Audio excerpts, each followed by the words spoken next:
आणि आता बातमी आहे जळगावमधून. राजस्थानहून पार्सल आल्याचा बहाणा करून मामा भाच्याचं अपहरण करून तब्बल 20 लाखांची खंडणी मागितल्याची थरारक घटना जळगावमध्ये उघडकीस आली आहे.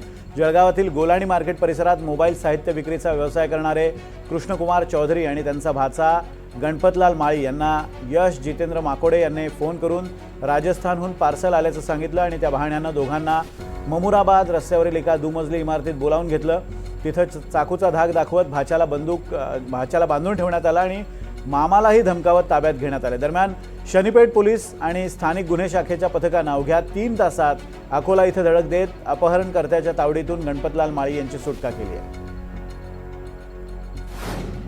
त्यांच्याच नातेवाईकांनी कोणाला तरी कॉन्टॅक्ट केलं आणि त्या जळगावात आलं आणि रात्री 4:30 वाजता शनीपेठ पोलीस स्टेशनमध्ये जे फिर्यादी पोहोचले.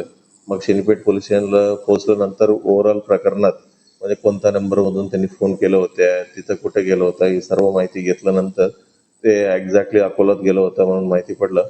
मग इमिडिएटली एक्झॅक्ट लोकेशन देखील आम्हाला माहिती पडल्यावर तिकडचं LCB वाल्यांच्या मदतीनं आरोपींना आम्ही ताब्यात घेतलं होतं. ते दिवशी रात्रीच आम्ही ताब्यात घेतलं होतं, कालच्या दिवशी.